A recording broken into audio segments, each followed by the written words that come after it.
Estamos en este estudio de disciplinas y vimos las disciplinas de la Escritura, de la Biblia, vimos las disciplinas de la oración, vimos también la disciplina de la adoración, vimos la disciplina del evangelismo y también vimos la disciplina del servicio. Diferentes disciplinas y todas tienen como objetivo la piedad, es decir, ser más como Cristo, agradar más y más a Dios. La disciplina que estuvimos viendo la semana pasada es la mayordomía. Vimos que un mayordomo es alguien que se le ha dado algo para que lo use de la mejor manera. Y vimos la mayordomía en cuanto al tiempo. Dios nos ha dado tiempo a cada uno de nosotros. En el Salmo 90 nos habla de ese tiempo, dice que a algunos se le dan 70 años, a algunos otros por razón de fuerza 80 años, incluso a algunos más. En nuestra iglesia, el viernes, cumple Alfonso 103 años, a algunos se le da más años, pero eso es tiempo que Dios nos da. Y Dios quiere que ese tiempo, que son años, que son meses, que son semanas, que son días, ese tiempo lo utilicemos para Dios. Y Dios nos va a pedir cuentas de cómo hemos utilizado nuestro tiempo. Entonces vimos bastantes cosas de cómo aprovechar sabiamente el tiempo. Vimos 10 razones bíblicas. Primero, porque los días son malos, porque nos prepara para la eternidad, porque el tiempo es corto, porque el tiempo corre, porque no sabemos el tiempo que nos queda, porque el tiempo perdido no se puede recuperar, porque eres responsable ante Dios por tu tiempo, porque el tiempo se pierde muy fácilmente, y eso es verdad, porque al momento de morir lo valoraremos mucho, el tiempo, y porque en la eternidad veremos su valor real. Y por eso dijimos que ¿qué debo hacer entonces con mi tiempo? Pues primero de todo, estar seguro de que estás preparado para ese viaje que vas a hacer a la eternidad, que estarás en uno de dos lugares. Y lo más importante que puedes hacer con tu tiempo en este mundo es prepararte para la eternidad. Porque nacemos como pecadores, no estamos preparados si no tenemos a Jesucristo como nuestro único Señor y Salvador. Entonces lo primero es prepararse. Pero también debemos pensar, ¿estoy utilizando mi tiempo como Dios querría que lo utilizara? Si ya eres cristiano, si ya estás seguro que en la eternidad estarás con Cristo, no por lo que tú has hecho, sino por lo que Él hizo por ti. Si ya eres salvo por gracia, ¿estás utilizando tu tiempo como Dios querría que lo utilizaras? Y eso es lo que tenemos que preguntarnos cada uno de nosotros. Hoy vamos a ver otra disciplina que tiene que ver con la mayordomía y es otro regalo que nos ha dado Dios. Dios nos ha dado un regalo que es el tiempo y Dios nos ha dado otro regalo que es, lo podríamos llamar, el dinero o los recursos. Dios nos ha hecho mayordomos de recursos, de dinero. Tenemos que entender eso. Y un mayordomo es alguien que se le da algo para que lo utilice de la mejor manera. Tenemos que entender que nuestro Señor Jesús se encarnó y lo dejó todo por nosotros. Él nos dice, 1 Corintios, siendo rico, se hizo pobre. Él murió en la cruz y allí murió en la cruz sin nada a su nombre. Lo único que tenía a su nombre, su túnica, se la quitaron. Sus vestidos los partieron en 4. La túnica se la rifaron entre los soldados. Murió sin nada, con 0 euros en la cuenta, si se pudiera decir así. Así vivió nuestro Salvador. Y desgraciadamente, ¿cuánto nos agarramos nosotros a esos papelitos que tienen números, que llamamos billetes, o a esos pedazos de metal que también tienen números, que llamamos monedas? ¿Cuánto nos agarramos muchas veces a el dinero? Y Dios quiere que seamos buenos mayordomos de lo que Él nos da. Él nos ha dado tiempo, como vimos la semana pasada, y Él también nos ha dado recursos, finanzas, dinero, para que los utilicemos para Él. En 1 Timoteo 5:8, este no lo tenéis que buscar, pero luego buscaremos otros textos. Se nos dice que debemos usar nuestro dinero sabiamente. Incluso se nos dice que el que no provee para los suyos es peor que un incrédulo. Ha negado la fe. Un padre que dice, yo no quiero trabajar, mi mujer y mis hijos que se apañen, yo quiero vivir la vida de un holgazán, de un perezoso, y que me pague el Estado o que trabajen para mí, yo no quiero hacer nada. Eso dice claramente Pablo a Timoteo, dice, esa persona ha negado la fe, es peor que un incrédulo. Hay incrédulos que son mucho mejor que eso. Así que Dios quiere que utilicemos sabiamente nuestro tiempo y, por supuesto, nuestro dinero. Y eso requiere que administremos nuestras necesidades y las de nuestra familia estén cubiertas. Y dice Pablo, es un hipócrita el que no lo haga. Así, pero por eso queremos hablar sobre el uso disciplinado del dinero. Y alguno diría, ¿por qué tenemos que tratar este tema? Es un tema que en realidad tratamos poco en esta iglesia, pero lo debemos tratar porque la Biblia trata sobre cómo deberíamos utilizar nuestro dinero, también trata sobre el tema de las ofrendas y por eso tenemos que tratarlo. Y alguien podría decir, ¿pero por qué Dios considera que usar bíblicamente nuestro dinero y recursos es crucial para un crecimiento en piedad? Yo le he entregado mi corazón al Señor, ¿por qué Dios le interesa mi cartera y mi dinero? Yo pensaba que eso no tenía nada que ver con el cristianismo. Pues hay mucho de nuestra vida que lo ocupamos para ganar dinero. Es ley de vida, hay que trabajar y trabajamos para ganar dinero. Por lo tanto, cómo utilizamos el dinero revela mucho de cómo somos, de nuestras prioridades, de nuestros valores y de nuestro corazón. Y en particular vamos a ver qué dice Dios sobre también la ofrenda que damos para su obra, para Él. Así que vamos a ver hoy 10 verdades sobre el uso disciplinado del dinero. En primer lugar, Dios es dueño de todo lo que posees. Todo. Algunos textos hay ahí. Salmos 24:1. De Jehová o del Señor es la tierra y su plenitud, el mundo y los que en él habitan.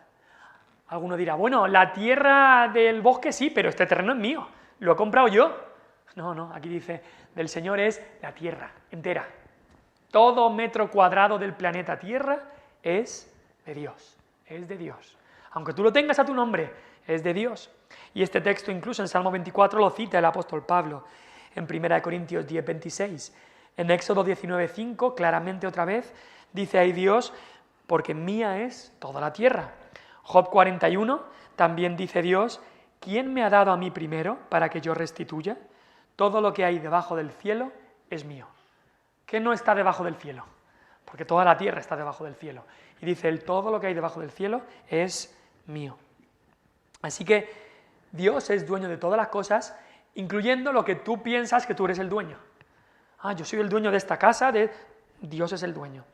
Nosotros lo que somos los administradores o mayordomos de lo que Dios nos da. Un ejemplo podemos verlo en José, en Génesis. ¿Os acordáis de José?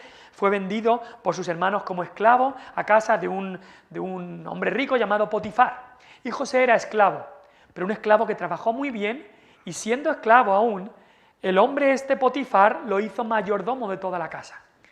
Y José tenía que administrar todo. Ahora José era esclavo, no era dueño de nada, ni de lo más mínimo, pero él tenía que administrar todo lo que había en esa casa. José podía tomar recursos para comer para él mismo, José tenía que administrar los recursos para los que tenía bajo él, pero nada era suyo, todo era de su dueño. De igual manera, todo lo que tenemos nosotros no es nuestro, es de Dios. No es tuyo, aunque en la Escritura está tu nombre, no es tuyo, es de Dios.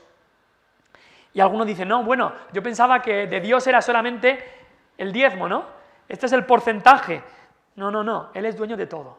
Dios es dueño de todo lo que tenemos, eso debe quedar muy claro. Dice, bueno, simplemente nosotros administramos de manera temporal las cosas que le pertenecen eternamente a Dios. Dios es el dueño de todo lo que hay en este mundo, de todo lo que poseemos. No es que Dios sea dueño de una parte, Dios es dueño de todo. Tu casa o apartamento es de Dios, los árboles de tu jardín, tus olivos, tu coche, todo lo que podamos pensar que nos pertenece, en realidad es de Dios. Es más, si lo piensas de alguna manera, la casa en la que vives ahora, quizá hace 30, 40 años, no era tuya, era de otra persona. Y dentro de 30, 40 años no será tuya, será de otra persona. Tú estás teniéndola por un periodo de tiempo. Y eso nos hace ver cómo las posesiones no son nuestras, son de Dios, nosotros las administramos por un periodo de tiempo. Tu terreno que a lo mejor has comprado le perteneció a alguien antes y le pertenecerá a alguien después, pero todas esas personas que han tenido ese terreno, en realidad es de Dios y ellos lo administran.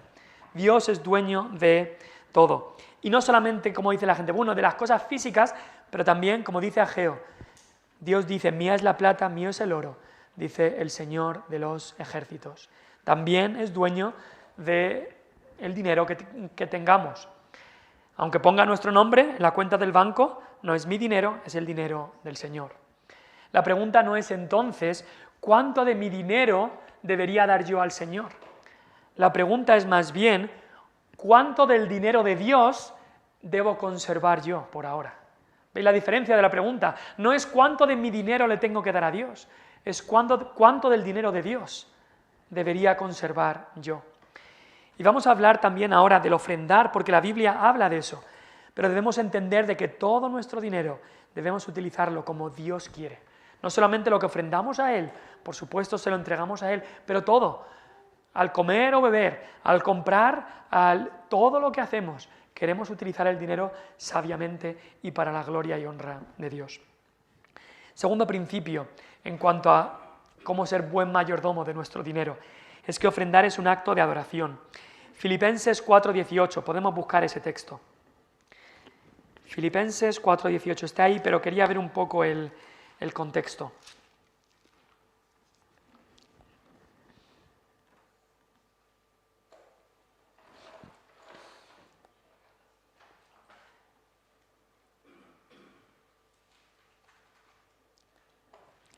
Filipenses 4, versículo 10, el apóstol Pablo se regocija, se alegra de que los filipenses ya le están ayudando una vez más.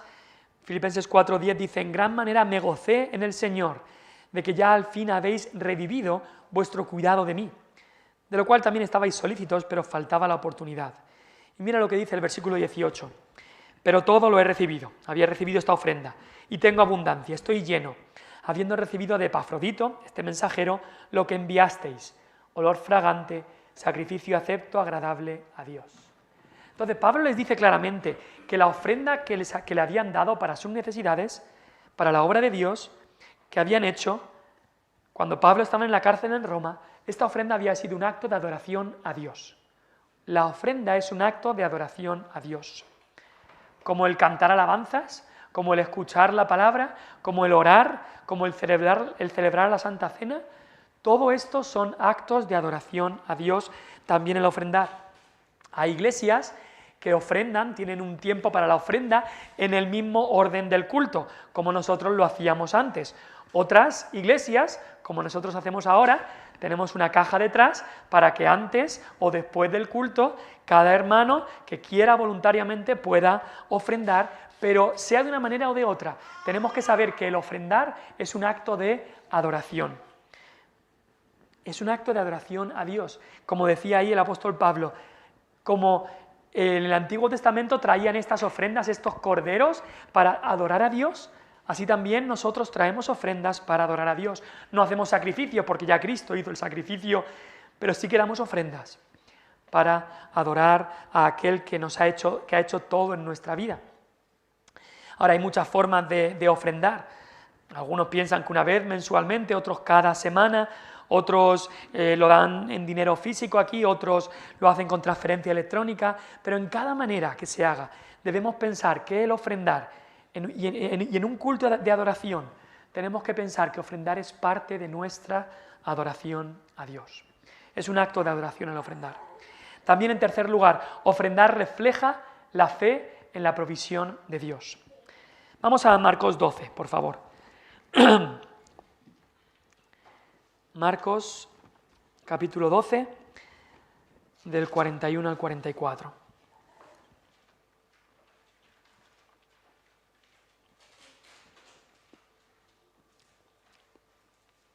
Este caso es bastante peculiar.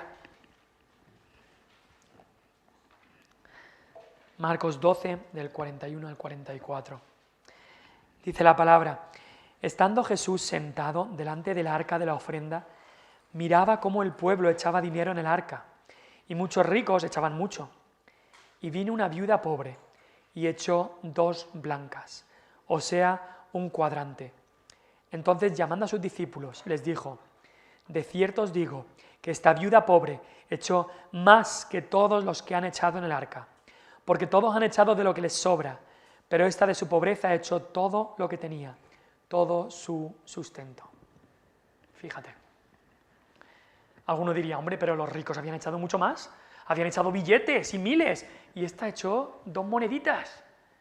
Pero Cristo claramente ve y dice: ella ha echado mucho más, mucho más. Por eso cuando a veces en las noticias hablan de este rico o el otro rico, Bill Gates ha donado tanto de su fortuna y ha donado miles y miles de millones y es tan generoso y es un filántropo y todo esto. Por supuesto que no. Han donado una parte mínima de los millones y millones que tienen. Cristo ve el corazón. Cristo ve qué ha significado eso para ti y si estás confiando en la provisión de Dios o no. Y aquí vemos la historia de una ofrenda y una fe poco común. Ella dio todo lo que tenía, confiando que la comida de mañana la proveería Dios. Eso es una fe que ahora mismo nosotros diríamos: pues no sé si le diría que ha hecho mal. Si alguien viniera un domingo y nos enteráramos de que ha dado en la ofrenda todo el dinero que tenía y no tiene nada para el lunes, quizá le diríamos: pero ¿estás loco? Pero Cristo no hizo eso. Cristo no le dijo: qué insensata, tendrías que habértelo guardado para ti. Tampoco le dijo: es que con los sacerdotes que hay en el templo yo no sé dónde va a ir ese dinero. No. Ella se lo daba al Señor y ella confiaba que Dios proveería para el día siguiente y Cristo alabó su fe. Cristo alabó su fe. Cuanto mayor sea nuestra fe de que Dios proveerá lo que necesitamos, mayor será nuestra voluntad para arriesgarnos a ofrendarle. Muchas veces nos gusta guardarnos un colchón, como lo llamamos, un colchón para estar a gusto. El colchón se refiere a ese dinero que queremos guardar por si acaso.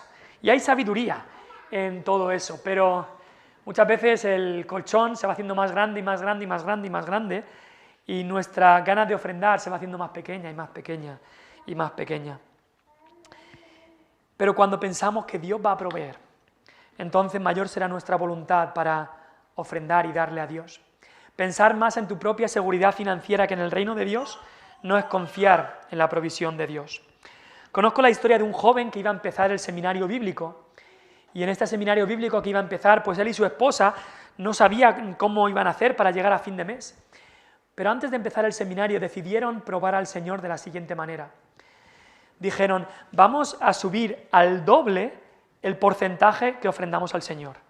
Y estamos seguros que el Señor proveerá y nos confirmará que quiere que estemos estudiando este seminario. Y así ocurrió. Para esta pareja el Señor proveyó, porque es incluso un título de Dios. El Señor proveerá. Es un título que se le da a Dios en la palabra. Así que tu ofrenda puede ser, y yo creo que es, un indicio tangible de cuánto crees que Dios proveerá para tus necesidades. Muchas veces nos gusta agarrar demasiado y soltar poco. En cuarto lugar, la ofrenda debe ser sacrificial y generosa. La ofrenda no es solo para quienes se lo pueden permitir. Hay gente que piensa así: bueno, es que yo no me lo puedo permitir. Este hermano, sí, las cosas le van muy bien, tiene un buen negocio, pues él se lo puede permitir. Pero no es así como lo vemos en la palabra de Dios. Vamos a 2 Corintios 8. 2 Corintios 8, del 1 al 5.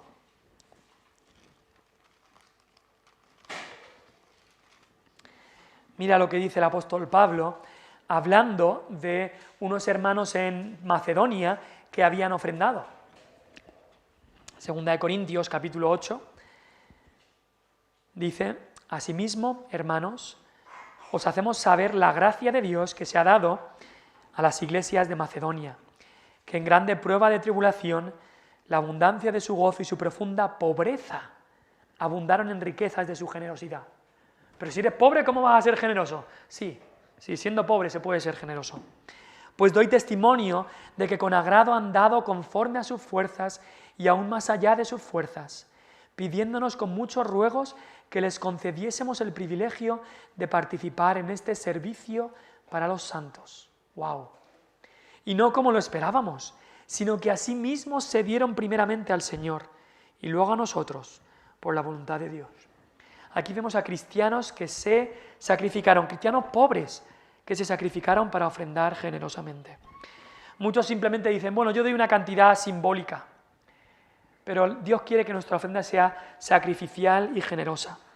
Y al final las estadísticas muestran, y esto es muy curioso, que cuanto más dinero se tiene, menos porcentaje se dedica para Dios. Fíjate, cuanto más dinero se tiene, que pensarías, más porcentaje se puede dedicar, pues las estadísticas indican justo lo contrario, que cuanto más dinero tiene alguien, menos porcentaje dedica para Dios. Es más, en mi poca experiencia como pastor, incluso también hablando con mi padre y mi suegro, también son pastores, muchas veces me han dicho que muchas veces son aquellos que menos tienen los que más dan. ¡Qué vergüenza para los que Dios ha bendecido con riquezas, que los que menos tienen den más que los que más tienen! Ahora, la ofrenda no es sacrificial a menos de que tú te sacrifiques para ofrendar. Y no hay nadie que ofrende de una manera sacrificial que al final diga, me arrepiento de haberlo hecho. No. Que sea un sacrificio, sí, Dios quiere que sea un sacrificio, pero un sacrificio del que no te vas a arrepentir. Imaginemos por un momento un padre y una madre cristianos, allí en la boda de su hijo, se casa con una chica cristiana, están allí en la boda, están prácticamente llorando de alegría en la boda de su hijo, y va alguien y le dice a estos padres, menudo sacrificio habéis hecho con este hijo vuestro, ¿eh? Tuvisteis que limpiar pañales, el dinero que os habrá costado seguramente criar a este hijo, las noches que habréis pasado sin dormir, los disgustos que os habrá dado este chico y encima tanto tiempo que podríais haber dedicado para vosotros y en vez de eso lo habéis dedicado, habéis sacrificado todo esto, sacrificio tremendo para criar a este joven. Y estos padres van a decir, por supuesto que no, ha valido la pena, sí, habrá sido un sacrificio en cierta ocasión, pero ha valido completamente la pena porque lo que he obtenido es mucho más. Seguro que estos padres dirán eso. Pues se siente de la misma manera cuando ofrendas sacrificialmente. Dios bendice mucho más. La ofrenda debe ser sacrificial y generosa. Quinto lugar, ofrendar refleja la integridad espiritual. Vamos a Lucas 16. Lucas, capítulo 16.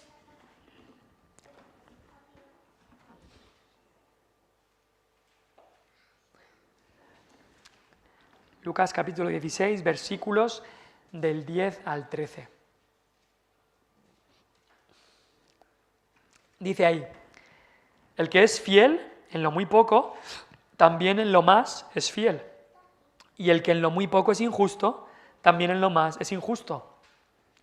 Pues si en las riquezas injustas no fuisteis fieles, ¿quién os confiará lo verdadero? Y si en lo ajeno no fuisteis fieles, ¿quién os dará lo que es vuestro? Ningún siervo puede servir a dos señores, porque o aborrecerá al uno y amará al otro, o estimará al uno y menospreciará al otro. No podéis servir a Dios y a las riquezas. Fíjate lo que está hablando aquí Dios. Lo que está diciendo es que si no somos fieles a Dios con el dinero que nos encomienda, el dinero físico que Él nos da aquí, la Biblia dice que Dios no nos considerará confiables, fieles, para manejar las riquezas espirituales.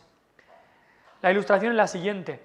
Imaginemos un empresario que está pensando en jubilarse y tiene fichado, tiene visto a uno de sus trabajadores que le quiere dejar toda la empresa. Este empresario le va a dejar toda la empresa a uno de sus trabajadores.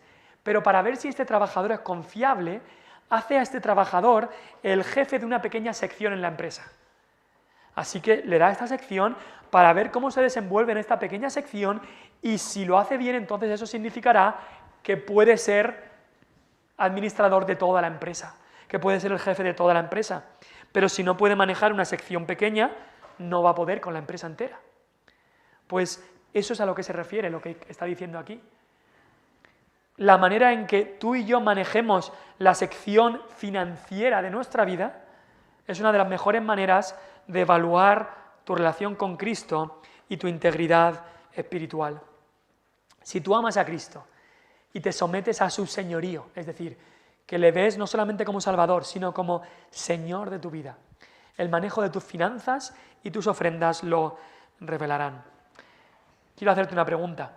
Si una vez después de que mueras, todas tus cuentas se hicieran públicas, o quizá tus nietos o aquel que va a escribir el libro sobre tu vida pudiera ver todo cómo has gastado tu dinero, lo que has comprado, lo que has cobrado, lo que has vendido, lo que has ofrendado, todo lo que has hecho con tu dinero, si todo eso se hiciera público, ¿a qué conclusión llegarían los que lo vieran?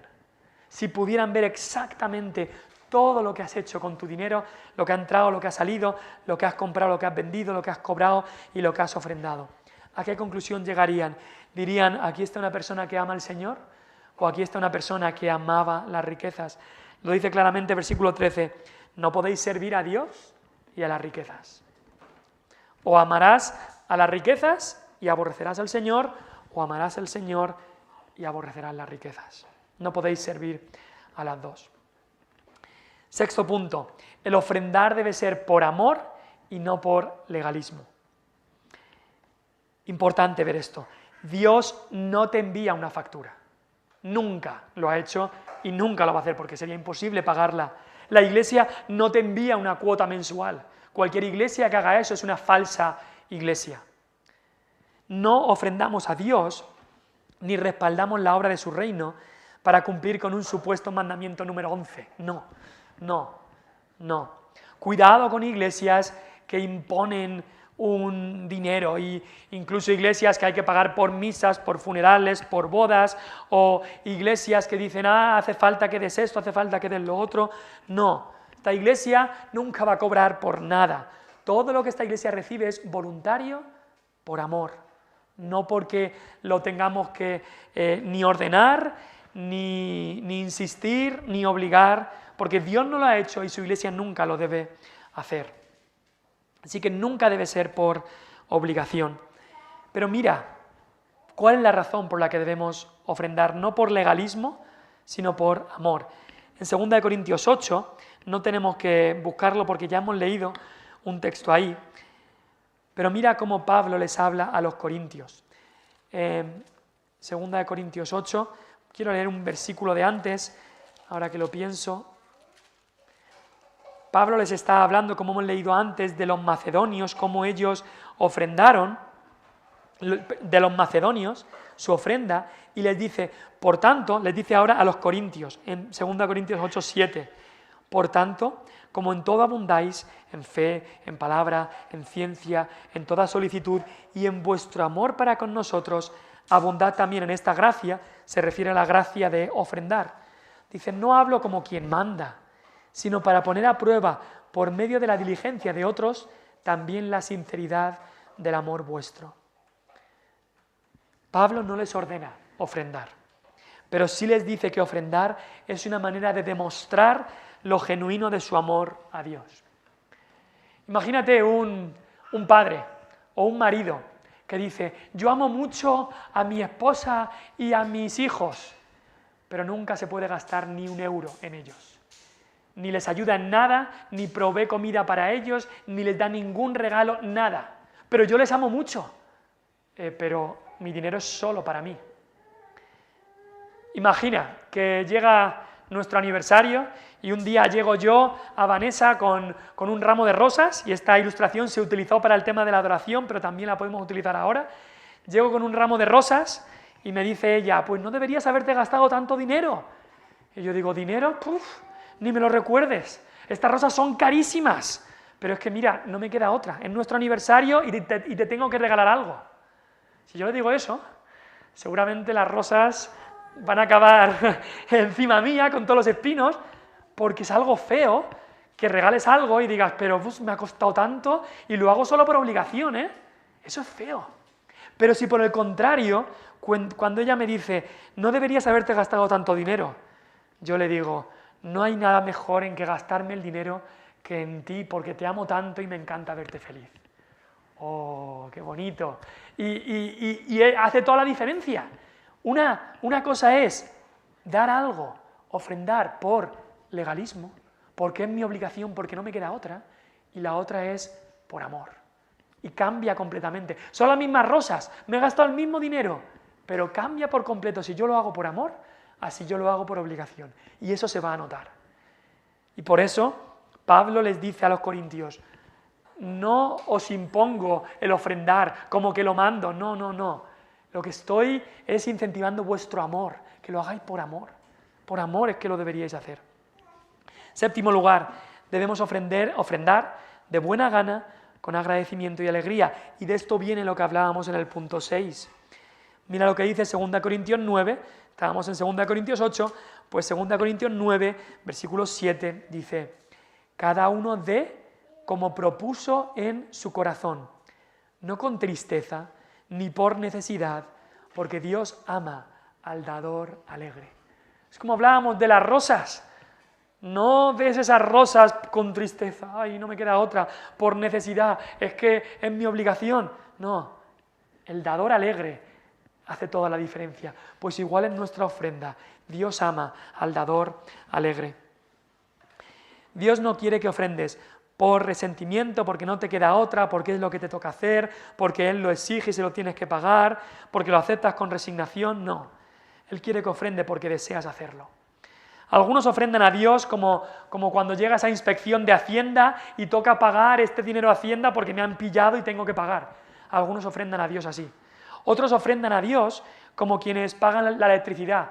Es lo que debo, es lo que me toca este mes, es lo que debo hacer. Pero pocos ofrendan a Dios como aquel novio que le compra un anillo de compromiso a su prometida. Pocos. Unos ofrendan porque saben que no se lo pueden quedar, aunque les gustaría quedárselo. Otros ofrendan como quien tiene que pagar una deuda o una hipoteca. Pero pocos ofrendan porque no pueden resistirse a hacerlo. Y alguno dice, vale, muy bonito eso de que Dios quiere que ofrendes porque lo deseas hacer. Dios quiere que me salga de dentro, pero ¿qué pasa si no me sale de dentro? Es que no me sale. Bueno, pues si no te sale de dentro darle a Dios una parte de lo que Él te ha dado, quizá lo que te falta es considerar más y más lo que Dios ha hecho por ti. Quizá lo que te falta es considerar más el Evangelio. Quizá lo que te falta es entender lo que significa el Evangelio. Entender que tanto te amó Dios que entregó a su Hijo unigénito para que tú puedas tener salvación. Entender que Cristo, siendo el Rey de todo y el dueño de todo, se hizo pobre por ti, para que vosotros en su pobreza fueseis enriquecidos. Quizá te falta entender el amor de Cristo, cómo Él derramó su sangre en la cruz. Quizá te hace falta entender los sufrimientos de Cristo en la cruz. Si es que no sale de dentro el darle a Dios y ofrendar para su obra. Así que Él desea que ofrendemos de buena gana, con agradecimiento y alegría. Octavo, la ofrenda en ocasiones es como una respuesta apropiada para necesidades reales. Hay veces que ciertas necesidades genuinas deben comunicarse a la iglesia local para que los miembros de la iglesia puedan ofrendar de forma espontánea en respuesta a estas necesidades. Y vemos en el Nuevo Testamento, especialmente en el libro de Hechos, que muchas veces surgían necesidades y la iglesia ofrendaba y daba para cubrir estas necesidades. Vamos a ver algunos casos ahí como en Hechos 2. En Hechos 2, versículo 43. Hechos 2, versículo 43, Pedro acababa de predicar el sermón de Pentecostés y se nos dice que 3.000 personas fueron salvas ese día. Piensa, de una iglesia que tenía 100 personas que se reunían en el aposento alto, de una iglesia así, de repente en el día de Pentecostés, que habían mucha gente en Jerusalén, se salvan 3.000 personas. De estas personas recién salvas, muchos de fuera, muchos se querrían quedar más meses en Jerusalén para ser instruidos en la palabra. Y nos dice en el versículo 42 de Hechos 2, perseveraban en la doctrina de los apóstoles, comunión unos con otros, partimiento del pan en las oraciones. Muchos venían de muy lejos y ahora se estaban quedando unos meses en Jerusalén para aprender más sobre su nueva fe. Pero claro, no podían trabajar, ¿y dónde vivían? ¿Cómo vivían? ¿Qué iba a pasar? Dice versículo 43, sobrevino temor a toda persona, muchas maravillas y señales eran hechas por los apóstoles, todos los que habían creído estaban juntos, tenían en común todas las cosas y vendían sus propiedades y sus bienes, los repartían a todos según la necesidad de cada uno. Aquí vemos una ofrenda puntual en la que algunos incluso vendieron propiedades para traer ese dinero, para que todos estos nuevos creyentes, que muchos estaban aprendiendo por unos meses antes de volver a su casa, pues pudieran tener para vivir, también para ayudar a los necesitados y a los pobres. Así que se hizo esta ofrenda puntual en la que algunos incluso vendieron sus bienes. Hechos 11, 27, también vemos otro caso puntual en el que se levantó una ofrenda. Hechos 11, 27. En aquellos días, unos profetas descendieron de Jerusalén a Antioquía. O sea, estamos hablando de un sitio lejano a Jerusalén.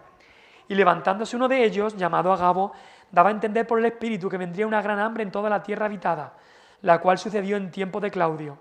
Entonces los discípulos, cada uno conforme a lo que tenía, determinaron enviar socorro a los hermanos que habitaban en Judea, lo cual en efecto hicieron, enviándolo a los ancianos por mano de Bernabé y de Saulo. Es decir, aquí hay dos iglesias, Jerusalén y Antioquía. Antioquía, por lo que se ve, una iglesia con gente más rica, con más bienes que la de Jerusalén. Y se anuncia un profeta, Dios le había dado ese don de profecía en ese tiempo, de que va a venir una gran hambre, una gran crisis, va a venir en poco tiempo. Entonces, la iglesia de Antioquía dice, vamos a enviar una ofrenda. Vamos a enviar una ofrenda a la iglesia en Jerusalén, que si viene esta hambre lo van a pasar muy mal ellos. Y envían una ofrenda a otra iglesia. Entonces la ofrenda puede ser como una respuesta apropiada para necesidades reales y lo hemos hecho así muchas veces en nuestra iglesia. ¿Os acordáis de cuando empezó la guerra en Ucrania? Enviamos una furgoneta entera, recogimos una ofrenda para este caso también. El terremoto de Siria también hicimos algo así. Hemos enviado ofrendas puntuales así a Cuba, a Rumanía, etcétera. Se ve una necesidad, como ahora también estamos pensando en la necesidad que tiene la iglesia en Toledo, se ve una necesidad puntual y queremos ayudar de una manera puntual para una necesidad y por eso se recoge ofrendas. Pero también la ofrenda, no como una respuesta a una necesidad puntual, también la ofrenda debe verse, y la mayor parte de la ofrenda de la iglesia debería verse como algo planificado y sistemático. Vamos a ir a 1 Corintios 16. 1 Corintios 16 es un texto muy importante en cuanto a este tema, porque Pablo pone unos principios aquí. 1 Corintios 16, 1 al 2, dice: en cuanto a la ofrenda para los santos, haced vosotros también de la manera que ordené en las iglesias de Galacia. Cada primer día de la semana, cada uno de vosotros ponga aparte algo, según haya prosperado, guardándolo, para que cuando yo llegue no se recojan entonces ofrendas. Entonces, en estos versículos es verdad que la necesidad que se apunta era una necesidad puntual de los hermanos en Jerusalén, que tenían esta necesidad, de los pobres, pero Pablo les da un principio muy bueno, que es la ofrenda sistemática cada semana, cada primer día de la semana, cada domingo. Y debido a que muchas de las necesidades de nuestras iglesias son continuas, misiones que apoyamos, sustento del ministerio local, evangelismo, etc., pues la ofrenda sistemática satisfará esas necesidades de la manera más consistente que una serie de ofrendas puntuales no lo haría. Pero hay puntos interesantes que Pablo dice aquí. Pablo les dice el primer día de la semana. Seguramente era el día que se reunían, especialmente como iglesia, se reunirían otros días, pero el primer día de la semana, el domingo, les dice, cada uno de vosotros ponga aparte algo. Les dice, el primer día de la semana, que esto sea una costumbre, cada domingo traer algo para ofrendar a Dios. Después dice, cada uno de vosotros. No dice los que tengan más o los ricos de la congregación, dice cada uno de vosotros. Cada uno de vosotros. Dios es dueño de todo lo que tenemos, tanto si nos ha dado mucho como si nos ha dado poco. Y es bueno incluso desde joven. Me acuerdo, mis padres me daban, cuando ya fui adolescente, una pequeña paga y me instruyeron de decir, una parte de esa paga para el Señor. De bien jóvenes es bueno enseñar a nuestros hijos a ofrendar, a dar al Señor de lo que Él nos ha dado. Entonces dice cada uno de vosotros. Y luego dice también, según haya prosperado. Según lo que haya prosperado. Es decir, acorde a lo que has prosperado. ¿Y a qué se refiere eso? Si has prosperado mucho, se espera que des acorde a lo mucho. Si has prosperado poco, se espera que des acorde a lo poco. Según haya prosperado. La Biblia no establece un objetivo de porcentaje para ofrendar. Muchas iglesias lo predican, el diezmo, pero la Biblia, el Nuevo Testamento en especial, no establece un porcentaje para ofrendar. En el Antiguo Pacto sabemos que se estableció el 10% como mínimo, no como el máximo, como el mínimo. Ahora estamos en el Nuevo Pacto, en el mejor pacto, así que como mínimo deberíamos empezar así. Pero debe ser algo que el Señor lo ponga en el corazón, debe ser algo que hagamos con amor, debe ser algo que hagamos con un corazón alegre. Y cuando el Señor mueve el corazón, entonces no estás pensando en cuánto puedes quedarte, estás pensando en cuánto puedes dar. No estás pensando es mi dinero, estás pensando es el dinero de Dios, no es mío. Conozco a gente en Irlanda del Norte, en especial me vienen a la mente dos mujeres mayores, ya jubiladas que conozco, mujeres muy piadosas, mujeres de Dios, mujeres que oran mucho, mujeres de oración, que viven de una manera muy sencilla. Y aunque yo no lo sé a ciencia cierta, porque estas mujeres nunca se lo dirían a nadie, pero estoy seguro que muchísimo del dinero que tienen, mucho porcentaje, va a apoyar misioneros por todo el mundo para que el Evangelio de Cristo sea predicado a todas las naciones. Y estas mujeres viven de una manera muy, muy sencilla, cuando podrían vivir con más lujos.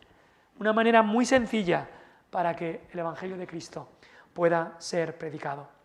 Hay gente en la historia, y he escuchado de estas historias, gente que ha decidido hacerlo al revés que los demás. Han decidido dar el 90% y quedarse con el 10% para vivir. Si lees de George Mueller, a veces hemos hablado de él, un pastor que tuvo grandes orfanatos en Bristol, allí en Inglaterra. Y si lees algo de su vida, hay varios libros que hemos puesto en algunos lugares, que hemos traído de su vida, pero era un hombre que confiaba en el Señor proveía y el Señor le dio muchísimo y todo lo que le daba iba para la obra, iba por él, no le quedaba nada, le llegaba muchísimo porque Dios proveía y gente daba para la obra y él no se quedaba con nada y todo era dar, apoyar a misioneros, alimentar a miles y miles de niños en los orfanatos, todo era para la obra de Dios. Un hombre que confiaba en Dios, un hombre de fe y tiene mucho que enseñarnos en cuanto a este tema. Y en último lugar, la ofrenda generosa trae abundante bendición. Lucas 6:38, lo leo, dice, dad y se os dará. Medida buena, apretada, remecida y rebosando darán en vuestro regazo, porque con la misma medida con que medís, os volverán a medir. 2 Corintios 9, del 6 al 8, también nos habla de esto. Dice, el que siembra escasamente, también segará escasamente. Es decir, estos textos nos están diciendo que de alguna manera, si le das a Dios, Dios también te dará a ti. Y hay un principio en la Biblia que es Dios honra a los que le honran. Dios honra a los que le honran. Dios da a los que le dan. Ahora, ¿qué significa esto? Es importante. Nosotros creemos que la teología de la prosperidad, que es muy popular hoy en día, creemos que es una herejía. Esta teología enseña que si tú ofrendas mucho a Dios, Dios te va a hacer rico. Dios te dará el Ferrari que sueñas. Dios te dará la casa de tus sueños. Si ofrendas mucho a Dios, Dios te va a hacer el más rico. Y eso no es verdad. La Biblia lo declara que eso no es verdad y, desgraciadamente, esta falsa teología solo es utilizada por falsos maestros para enriquecerse a sí mismos. Así que mucho cuidado con esta teología de la prosperidad, de que si ofrendas a Dios, Dios te dará riqueza y Dios te dará salud y todo esto. Eso no es verdad. Pero tenemos que reconocer que sí que es verdad que en los pasajes que hemos leído indican que Dios dará bendiciones terrenales, no especificadas, no dice qué tipo de bendiciones terrenales, pero dará bendiciones terrenales a quienes sean buenos administradores del dinero de Dios. El salmista podía decir, no he visto justo desamparado ni su descendencia que mendigue pan.